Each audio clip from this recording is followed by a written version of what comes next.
So today's Crown Forum conversation is special in that we welcome home and claim again one of our own. Marc Lamont Hill is the Steve Charles Professor of Media, Cities, and Solutions at Temple University and is a former student and professor at Morehouse College. Dr. Hill is a multi-hyphenate thinker and doer whose activism and organizing has trained sharp focus on campaigns to end the death penalty, to abolish prisons, and release numerous political prisoners. Dr. Hill has also worked in solidarity with human rights movements around the world. He is the founder and director of the People's Education Center in Philadelphia, as well as the owner of Uncle Bobby's Coffee and Books. Dr. Hill's most recent books are We Still Here, Pandemic, Policing, Protest, and Possibility, and Except for Palestine, The Limits of Progressive Politics. Marc Lamont Hill, brother, welcome. Oh man, thank you, man. It's always good to be home. It's always good to see you, and it's always good to talk about, the issues of the day. So much love to my Morehouse family. Oh yeah, absolutely. It's received and given back, no doubt. So look, I want to talk about. I mean, you have so much that's out here, right? Which is not uncommon for you. But let's talk about both of the books. And I think there, of course, are intersections and overlaps. But one of the things that I thought was so cool was that you actually reached out to me and you were like, D, it's good to be in conversation with these students about We Still Here, these possibilities in the midst of pandemics. Can you talk to me a little bit about why that was important to you and what you're trying to get across in the book broadly, and then we'll drill down on some things. Yeah, We Still Here for me was a book that I wanted to write, partly because I was trying to make sense of the moment. We write for different reasons, and I love the writer hoodie you got. That's the Uncle Bobby swag. That's right. Sometimes I write because I just have so much information that I need to get it out. Sometimes I've done a research study and I want to sort of share my findings with my peers. And then sometimes I'm writing as a form of inquiry. When I write as inquiry, I don't necessarily share it, right? That's people journal for that. People write diaries for that. People do all kinds of stuff for that. And I was in a moment where I was trying to think through the moment that I was in. I was trying to think through what it meant to be against the backdrop of a pandemic, what it meant to be inside, at home for days, weeks, months at a time, watching people die, being isolated from my family, specifically my father, to whom I dedicated this book along with my daughter. I wanted to make sense of the mass uprisings I was seeing, that we were all seeing around the country. How do I make sense of Ahmaud Arbery or Breonna Taylor or George Floyd? I want to tell all those stories. I want to understand all of that stuff. And so, I journal, I write, I think, as a form of inquiry, but I also want to be in dialogue with folk. And so I talked to Frank Barat, who is a French activist who's in the Netherlands right now, I believe. And we did a series of conversations where we were talking through the moment. And I'm inspired by James Baldwin talking to Margaret Mead and Bell Hooks talking to Cornel West, and I had done a series of conversations with Mumia Abu-Jamal about a decade ago. Sure. And in each of those cases, I was like, these dialogues help me understand things. And because I was talking to someone who was not in the United States, trying to explain Trump to somebody who ain't here it forces you to make the familiar strange, as they say, man, and the strange familiar. Right. So I made We Still Here because I said, these dialogues have been helpful. Let me put pen to paper and let me first take these dialogues and put them to paper, but then let me push those dialogues through writing, because they're helping me make sense of who I am in this moment. They're helping me reflect on what it means to be vulnerable. They're helping me reflect on how I felt about not being able to reach out to people I loved. They've been incredibly, they've been incredibly helpful for me. And I hope for the people who read the book, they'll also get a sense of my critical analysis of the moment. And for the students out there, when we say critical, we're referring to issues of power. I'm trying to tell a story about how power functions in this country and how it's wielded against the vulnerable, but how the vulnerable always resist. And so I'm trying to tell that that story. And so is that I mean, obviously in the book title, We Still Here, is that articulation of visibility, both affirming and a dialogue? So I'm assuming the answer is yes there, but my follow-up question is, how have the conversations, how has the dialogue in the book and then the dialogues that you've had as the result of the book? I mean, obviously I saw this wonderful, talk with you and Eddie, right? Yes. That was just beautiful. You've gone through it, brother. And so I'm not going to enumerate the ways that you've gone through it, but I can at least say that you had COVID. So you're not on the sidelines in terms of writing about activism and organizing. You're there. You've gone to Palestine over and over. I mean, you go there, right? So can you help us kind of make sense of how it is that you're able to still stand by writing, by thinking, by doing, by being in conversation, and by making that kind of stark statement of we still here? Yeah, I mean, a lot of it for me, my writing is my inquiry, but writing is also how I fight. I fight in other ways, like we all do. We vote, we organize, we hit the streets, we teach, we do all sorts of stuff. But one of the ways that I fight is by picking up my pen or reaching out for the keyboard and doing a certain kind of work. And this book, as you pointed out, is a reflection of conversations, and it ushered me into new conversations. And some of those conversations are difficult. Having conversations about power, trying to hold power accountable in very serious ways. That's why I wrote We Still Here. I wanted to give activists and other organizers and other teachers a set of tools, a set of critical dialogues and a critical vocabulary to be able to do this work out in the world. Sometimes we publish research studies, sometimes we write memoirs, sometimes, we do journalistic writing, and I've tried to do a little bit of everything.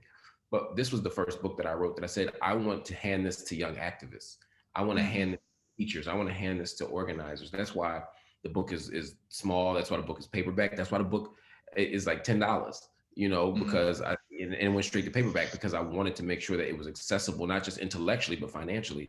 I don't make $1 off of We Still Here. I put it on Haymarket Press, an independent radical press, not on Simon & Schuster or Random House, because I wanted to make sure that all the resources went into the people, as opposed to the infrastructure.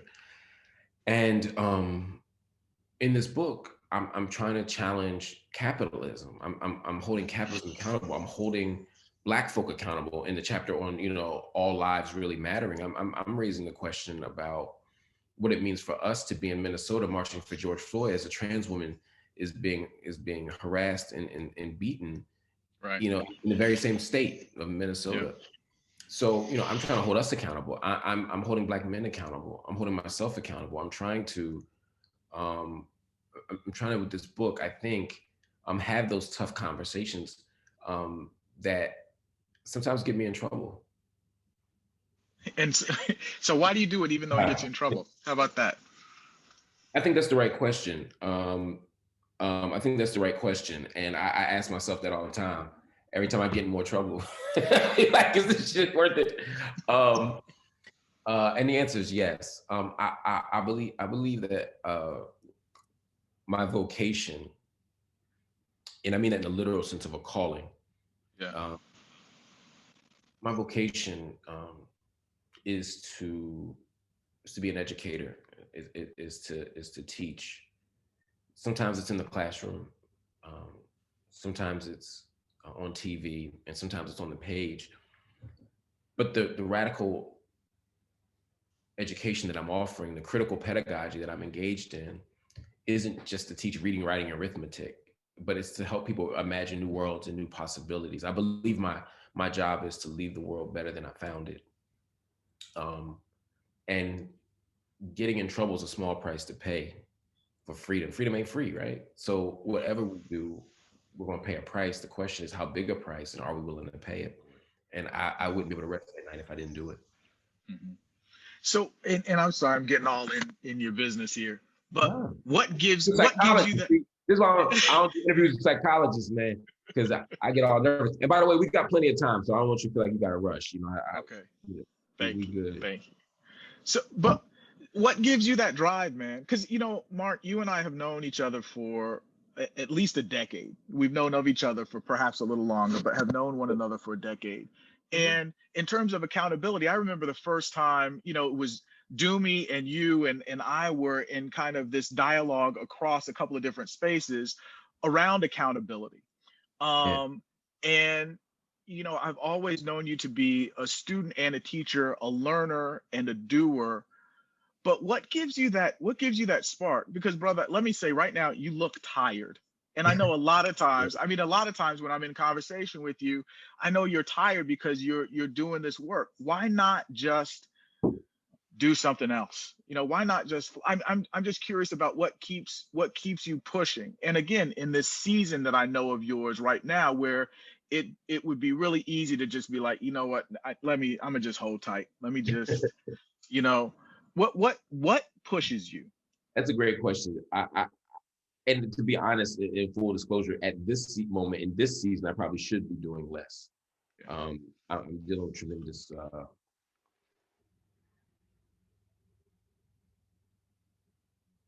tremendous grief, and um, I'm overwhelmed by it.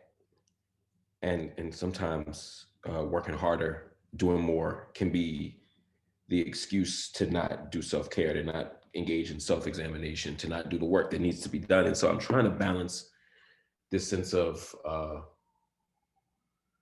vocation, this sense of purpose, with a need to really be gentle and merciful with myself. Mhm. And, that can be a challenge, man. But what keeps me going when I'm not being wildly irresponsible with myself, is it's my duty. How as a man in America or in the world could I not fight patriarchy? We have to. How do I not, as a hetero cisgendered male, not fight transphobia and homophobia? Um, we have to think about these things. It's our duty. It's our work to end these things, as you know. And I get my inspiration from it, honestly, from Black women and from Black feminists. This book, as I say in the book, owes a considerable debt politically and intellectually, to the Black feminist tradition, the Black radical feminists in particular, because they've always had robust and ambitious freedom dreams.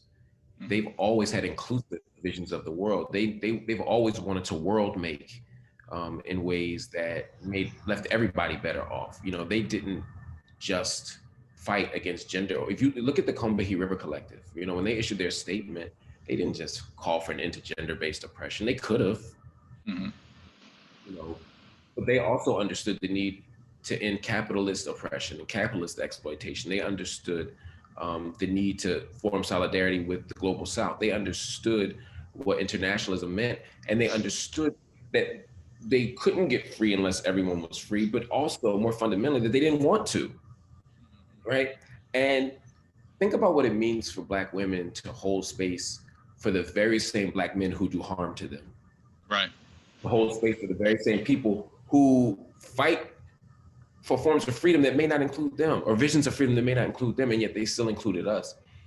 And so those are the kinds of impulses, those are the kinds of attitudes and ideologies that drive me as I do this work. It's like, yo, there's people who've fought a whole lot harder with a whole lot less.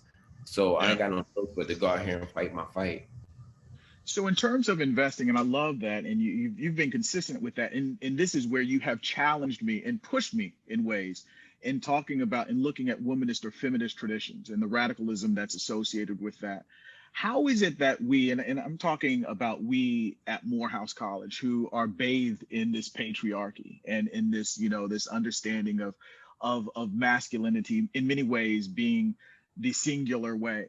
How is it that we begin to push against that? Besides just, do we locate someone? Because the thing that I think of, and I don't want to use this as a reason, but you have a daughter, right? And so does that help you to double down on that? Was your attending to that before that? Where can we look to kind of some north stars that help us to do right, in a human way, you know, not just in terms of gender roles Yeah. or It's a great question. I mean, I think obviously when we have women we care about in our lives, it makes it easier sometimes to recognize blind spots or to see where we fall short.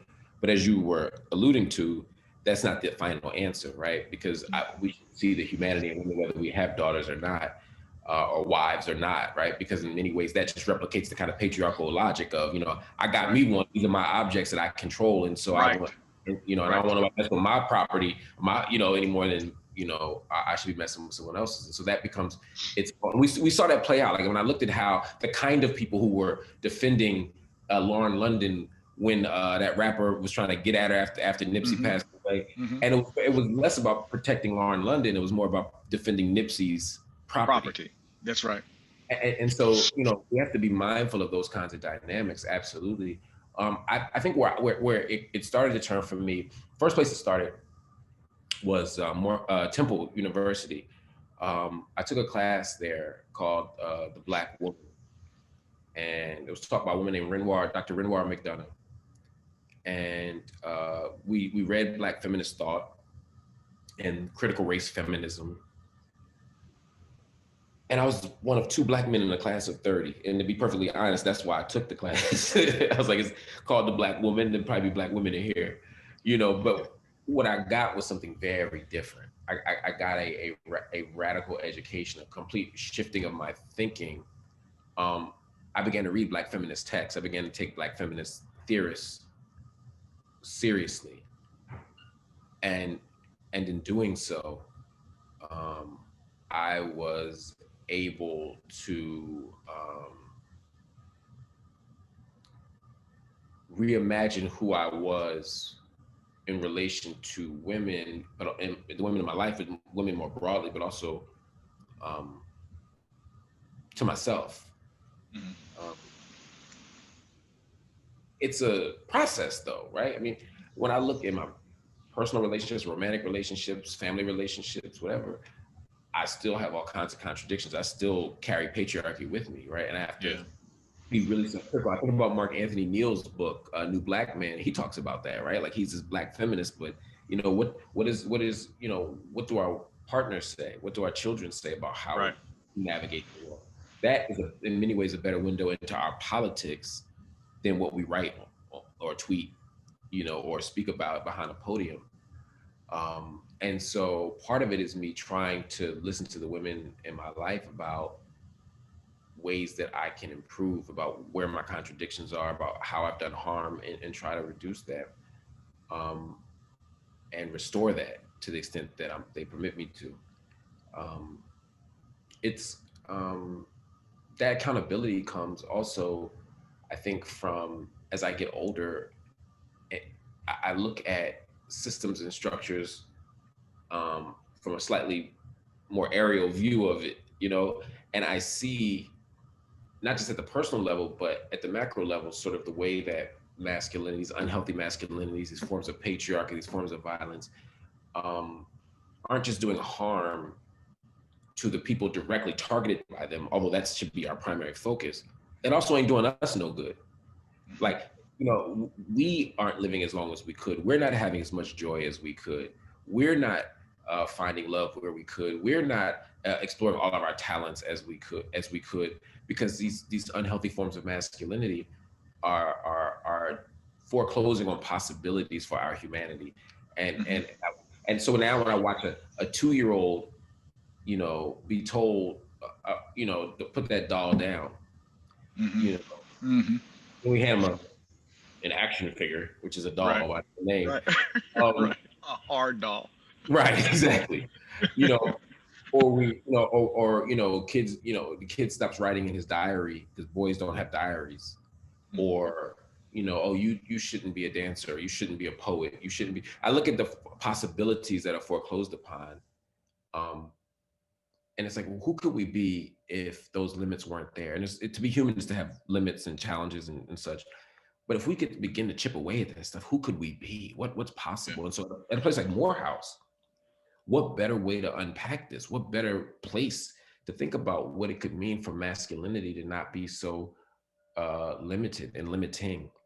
Yeah. What better place for us to explore the types of relationships we could have with and this isn't about sexual identity. I'm saying the types of relationships we could have with women in the world, um, in any form, um, if they weren't so shot through with patriarchy.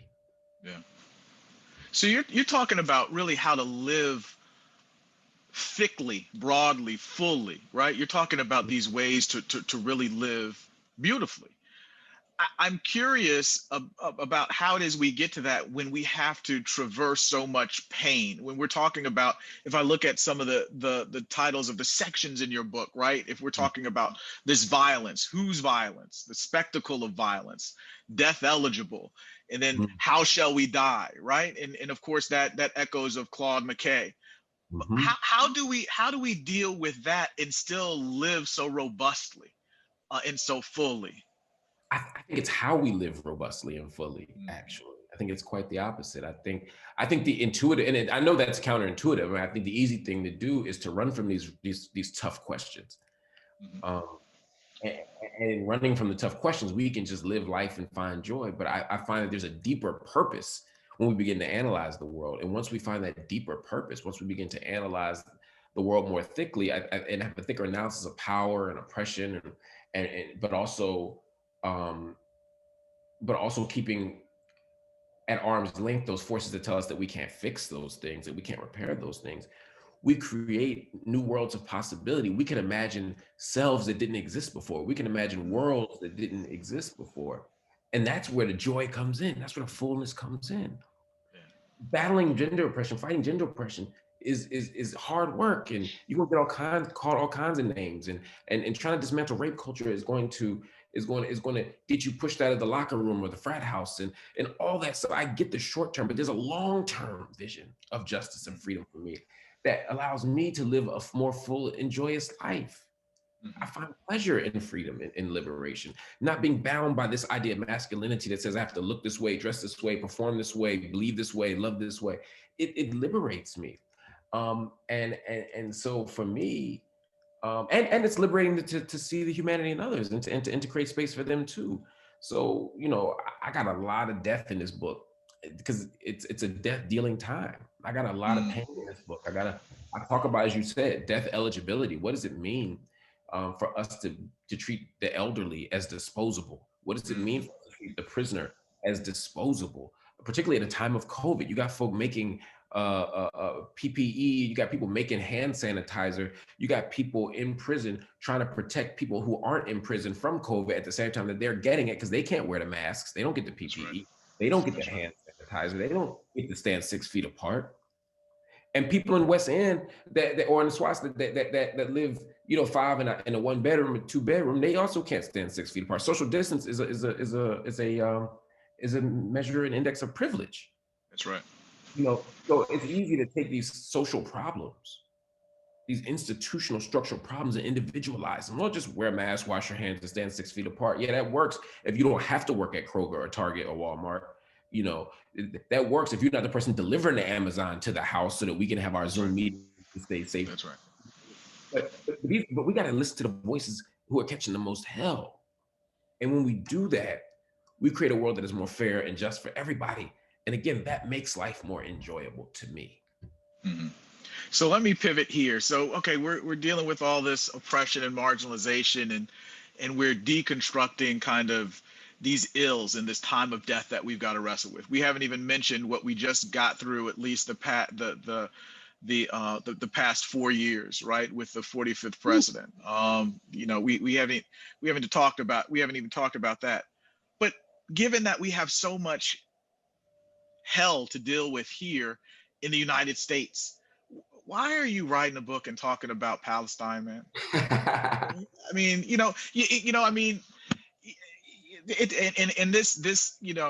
this parallels how some folks would talk about, why are we fighting apartheid in South Africa if we're catching hell here? That was the question we were asked, right? Right. That's right. That's right.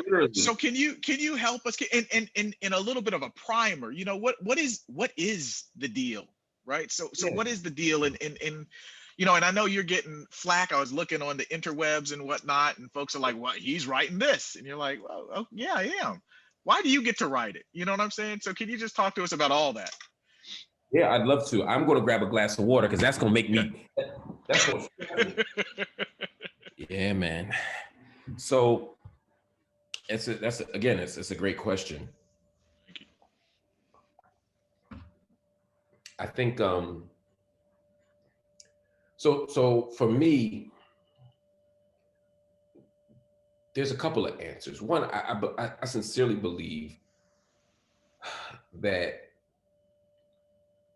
as a moral and ethical question, we must be committed to ending or reducing the suffering of people wherever we find them.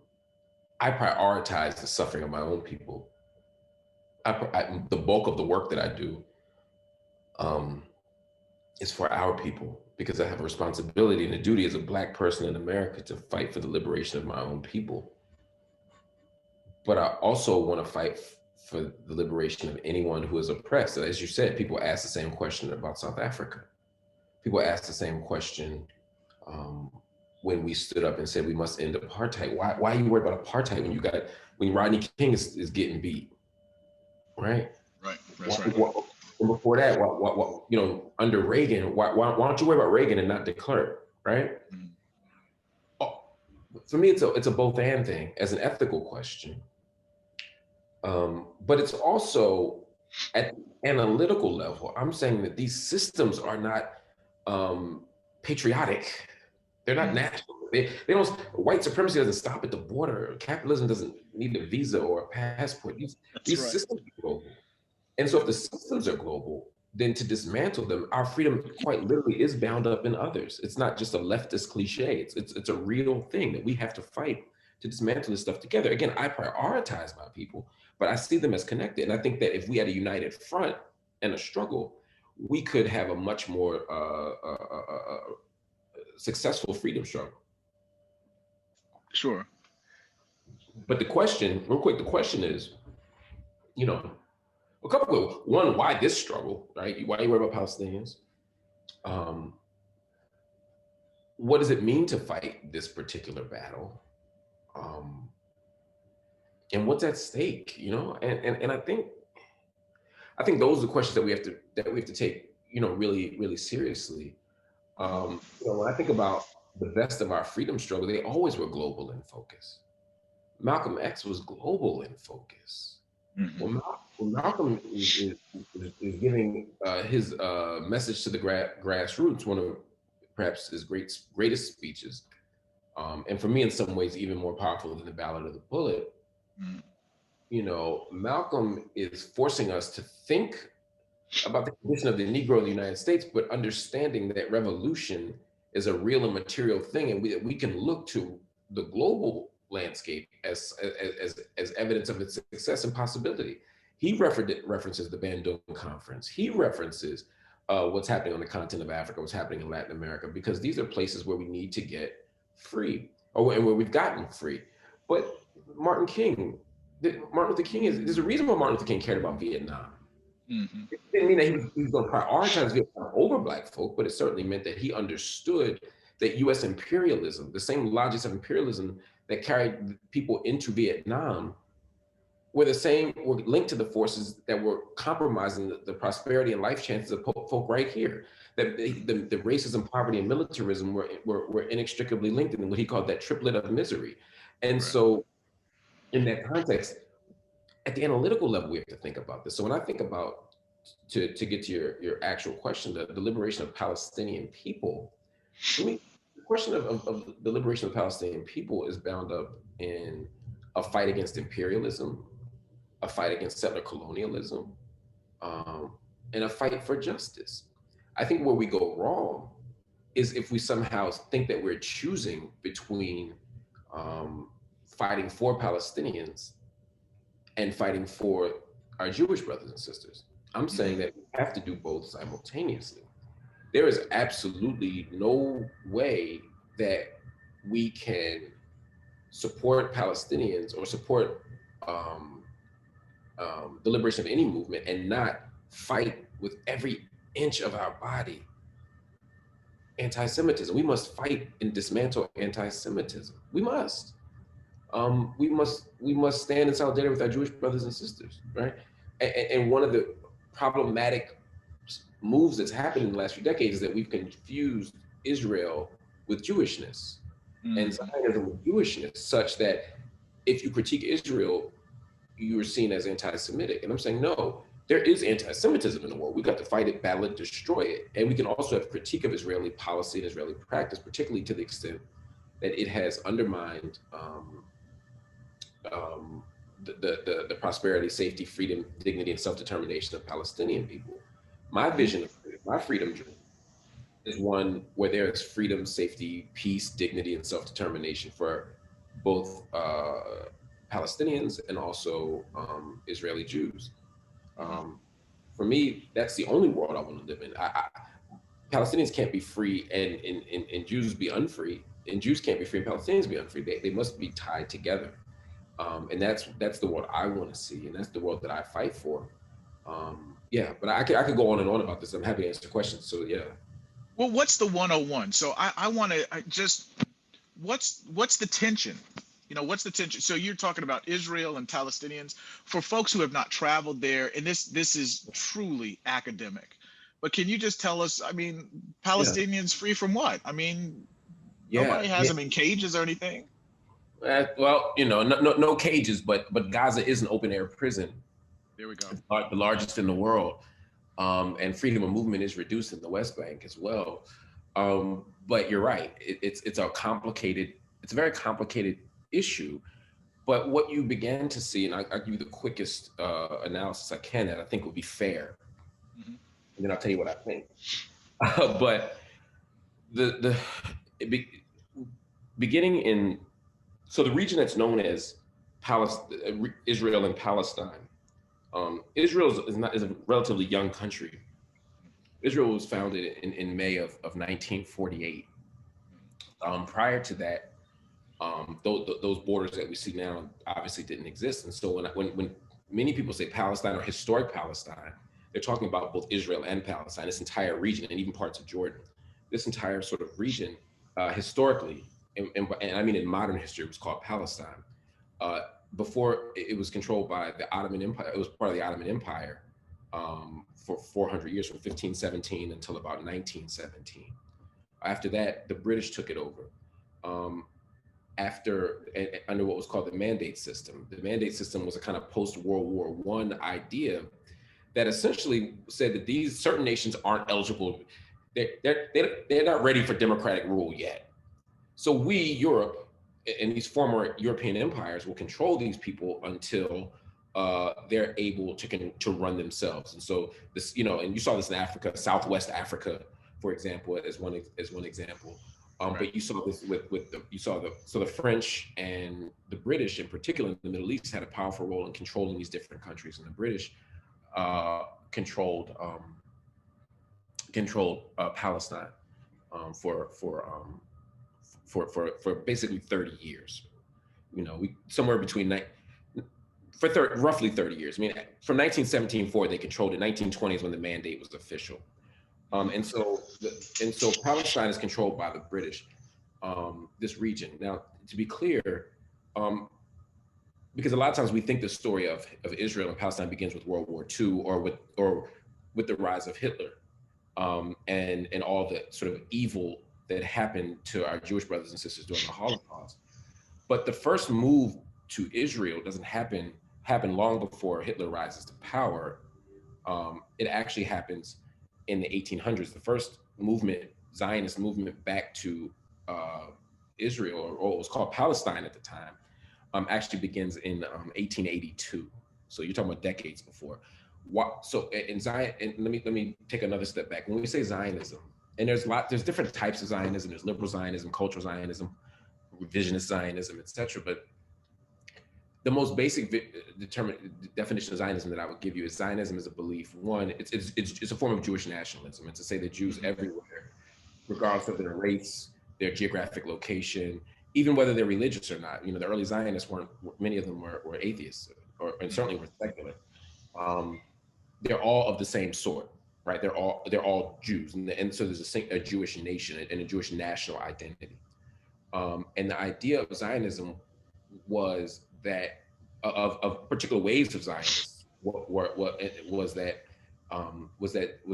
Jews needed a Jewish national home and maybe even a Jewish state. There's debates about statehood and that, but the idea was, particularly because Jews were the victims of such violence, the pogroms of Russia and Poland and all these other places, but especially in Europe, um,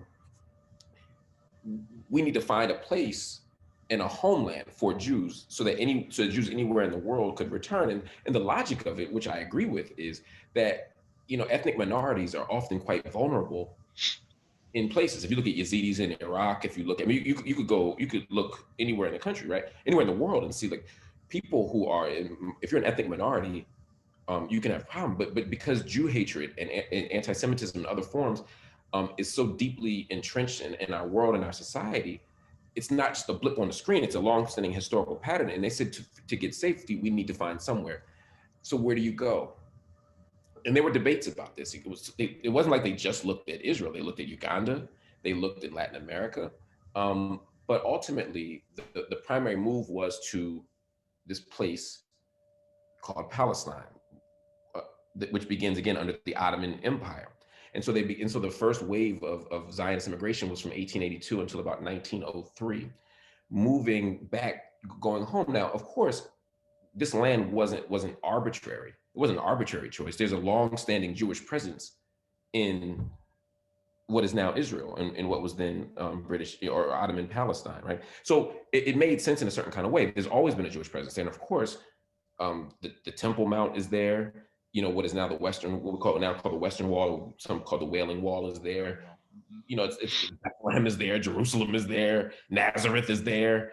I mean, Jericho is there. I mean, any of y'all read the Bible, you go there, you see everything that you're talking about, right? And so there's a religious connection there. It's the heart and soul of Jewish faith, what is now Israel. And so there's that region. And so it makes sense to want to go there as part of a return, quote unquote, home. And so this becomes part of the analysis. But the question, but the question wasn't just, can we go there? The question is, what about the people who are already there? Are people being pushed out? Are people being dislocated? Are jobs being taken or more? And these are the kinds of questions people are asking. And a lot of times it wasn't so much about jobs being taken as much as jobs not being offered, right? We're only going to rent or rather hire our own people. We're only going to offer land to our own kinds of people. And these are the kinds of tensions that are beginning to emerge by the time you get into the early part of the 20th century, particularly post-World War I. There are other questions. In 1917, there's something called the Balfour Agreement, which is a very short letter written by, obviously Balfour. It's a 67-word document that basically the British committing to Palestine being a Jewish national home, not a Jewish state, but a Jewish national home. And so, but what that letter also said, it affirmed that that Palestine would be a Jewish national home, but it did not. But it said with no prejudice or harm done to the existing people in terms of their civil rights or in other rights, right? So the idea was, yeah, this can be your national home, but we can't do harm to other people who are already there. They don't even say Palestinian or Arab by name, right? They just talk about the existing population. What's interesting about that is that if you look at the percentages, I don't have the population number in my head, and I don't want to say the wrong number, but Arabs are the overwhelming majority at this time. Palestinians are the overwhelming majority by the end of the 19th century, early part of 20th century. I mean, overwhelming majority. We're talking about 67, 80%. And so what you began to see was a kind of battle over this land, right? Because the problem wasn't sharing the land. There was enough land for everybody at this time. The question was, is there a way to share it without one person having the desire to rule over the other? And the push has been to try and figure out since 1967 how to create some sense of peace and some sense of a shared experience, either by making a two-state solution where we create a Palestinian state and next to an Israeli state, or a one-state solution potentially, right? Where everybody, all this area, the West Bank, Gaza, Israel, all of it becomes one big country with one person, one vote. But it's very challenging. And so the condition of Palestinians right now is that they're in several different spaces. A very small number of Arab Palestinians still live in Israel. Israel is 17.5% Arab, right? Because again, hundreds and hundreds and thousands of them were cast out. So they are Israeli citizens, you know. Then there are those who live in the West Bank who do not have citizenship. Then there are those who live in East Jerusalem, which have a special kind of status of it's called a iqama, like a residency, a permanent residency. And then there are people in the Gaza Strip who are controlled by a different set of laws since 2006. So this is what's happening. And so what many Palestinians are calling for is simply an end to the Israeli occupation, that Israel can no longer continue to control the West Bank, that they can no longer continue to have borders around Gaza, et cetera. And the problem, this is the last thing I'll say, the problem is not only is that happening, but Israel, because Israel is a Jewish state, it means that a Palestinian who lives in Ramallah for 1 million years can never become a citizen of Israel. But a Jewish person from, say, Iowa could move to Israel tomorrow and become a citizen, right? Because of not just the Jewish character of the country, but also how the law is functioning. And so this creates, you know, and so part of what this means is it informs the way people think about solutions, because one of the big solutions is the right of return, right? Palestinians are saying, we want to return to our homes. You see Palestinians walking around with keys around their neck. It's the original key to the home that they lost, that was taken from them. They want to return home. International law says you can. Israel is building settlements, so that more people can come, right? They're creating settlements, but they're creating them in the West Bank, which is occupied. International law says you cannot transfer your population into a place that you've occupied. What would be the solution? You know, I always think that ideal solutions are up to the people who live there.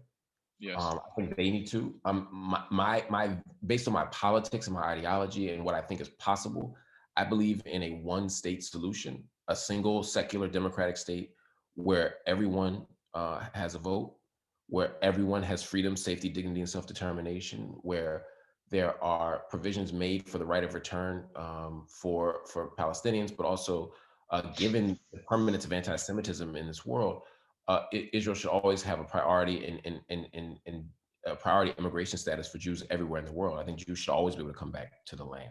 I think they should always have a safe haven there. And I think that the construction of a constitution, Israel does not have a constitution. And so sort of having a concrete constitution that protects this right for Jews around the world, but also that allows Palestinians around the world to return home. For me, that's the ideal solution, one that creates peace, safety, self-determination, dignity for everyone. So we clearly could go on forever. I do want to say the books are We Still Here, Pandemic Policing, Protest, and Possibility, and Except for Palestine, The Limits of Progressive Politics. Marc, brother, I love you so much, man. I appreciate you spending time with us. Oh man, love you too, my brother. And I thank you for having me and indulging me running my mouth for so long, man. I appreciate it. Dear old Morehouse, we have pledged our